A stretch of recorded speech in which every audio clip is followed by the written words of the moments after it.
ఇంటికి వెళ్ళి వారి తలుపు తట్టాం.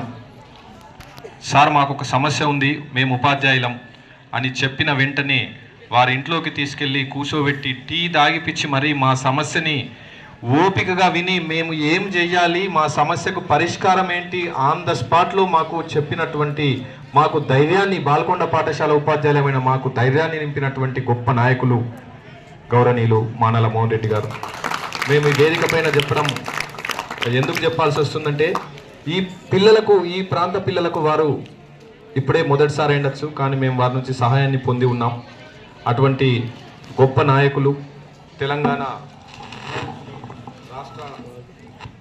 తెలంగాణ రాష్ట్ర ట్రేడ్ ప్రమోషన్ కార్పొరేషన్ లిమిటెడ్కు చైర్మన్గా వారు డ్రాఫ్ట్ చేసి ఖచ్చితంగా నేను తీసుకెళ్ళి మీ అందరి పేర్లు చెప్పి నేను అక్కడ నేను సబ్మిట్ చేసే ప్రయత్నం చేస్తా. ఒక అవకాశం ఉంటే మిమ్మల్ని కూడా తోలుకెళ్ళి కల్పించే ఒక ప్రయత్నం చేస్తాను. ఎందుకంటే ఎవరమైనా ముఖ్యమంత్రి గారు సలహాలు ఇస్తే తీసుకోవడానికి సిద్ధంగా ఉన్నారు. కారణం ఏంటంటే ఆయన లక్ష్యం ఒక్కటే, విద్య, వైద్యం, క్రీడలు, ఈ మూడింటిపైన ప్రత్యేకమైన శ్రద్ధతో చూస్తున్నాడు. కాబట్టి అందులో రెండు కూడా పెద్దలు ముఖ్యమంత్రి వారి దగ్గరనే ఈ శాఖలు ముఖ్యమంత్రి గారి దగ్గరనే ఉన్నాయి. కాబట్టి ఖచ్చితంగా ఆ సహాయ సహకారాలు అందించడానికి మేము ముందుంటామని తెలియజేస్తూ, ముఖ్యంగా గెలిచిన విద్యార్థులందరికీ కూడా ప్రత్యేకమైన అభినందనలు తెలియజేస్తున్నాం. ఎందుకంటే ఈ జిల్లా నుంచి ఇప్పటి వరకు అందరూ కూడా ఆడపిల్లలే ఈ జిల్లాకు, ఈ రాష్ట్రానికి పేరు తెస్తున్నారు. అంటే అసలు మగపిల్లలు ఇక్కడ కూడా చూస్తే నేను లెక్క పెట్టినా, ఇప్పటికీ ఆడపిల్లలు ఎక్కువ ఉన్నారు, మగపిల్లలే తక్కువ ఉన్నారు. అంటే నేను లెక్క పెట్టిన కూర్చుని అందరూ ఎంతమంది ఉన్నారంటే, అంటే సుమారు 90 వరకు మగపిల్లలు ఉన్నారు, 100 వరకేమో ఆడపిల్లలు ఉన్నారు.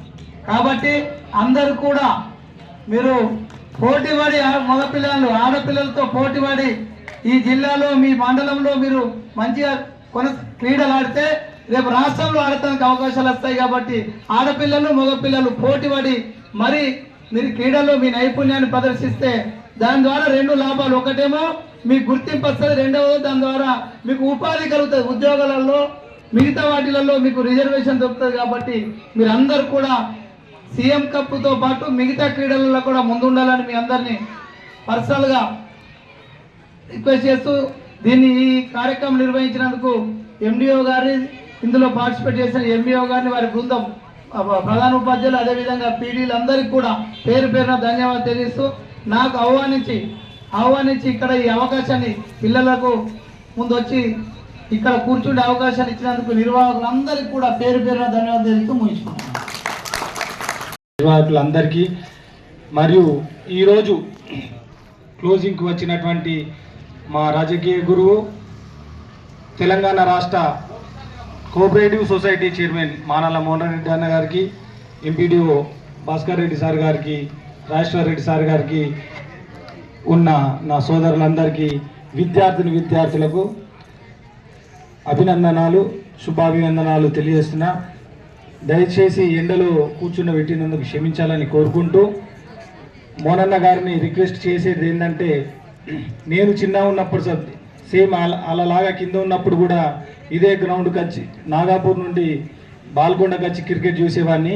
అప్పటి నుంచి మా చుట్టుపక్కల ఉన్న గ్రామాల కోరిక లాగానే ఉండిపోయింది. మీరు మాకు దగ్గర, మీకు ముఖ్యమంత్రి గారి దగ్గర. కాబట్టి నా స్వార్థం ఒకటే, వీళ్ళతో పాటు ఈ గ్రౌండ్ని తీర్చిదిద్దే బాధ్యత మీ మీద ఉంది. అది ఈరోజు ఇక్కడ ఈ సభా వేదికగా చెప్పాలని కోరుకుంటూ, ఇంకా ఇప్పుడే సార్ గారు చెప్పారు, గౌరవ ముఖ్యమంత్రి, తెలంగాణ రాష్ట్ర ముఖ్యమంత్రి రేవంత్ రెడ్డి గారు అయిన తర్వాత క్రీడా రంగానికి ముందడుగు వేస్తున్నారు. నాగాపూర్, జలాల్పూర్ గ్రామస్తులు కూడా ద్వితీయ స్థాయిలో ఉన్నారని ఇదివరకు తెలిసింది. చాలా గర్వంగా ఉంది. ఈరోజు మా మార్మూరు గ్రామాల నుండి జిల్లా స్థాయికి తీసుకొచ్చిరంటే మీ కృషిని మరవలేనిది. గతంలో మా ఇన్ఛార్జ్ సునీల్ రెడ్డి గారు వచ్చినప్పుడు కూడా మీరు పర్ఫార్మ్ చేసింది మరవలేనిది.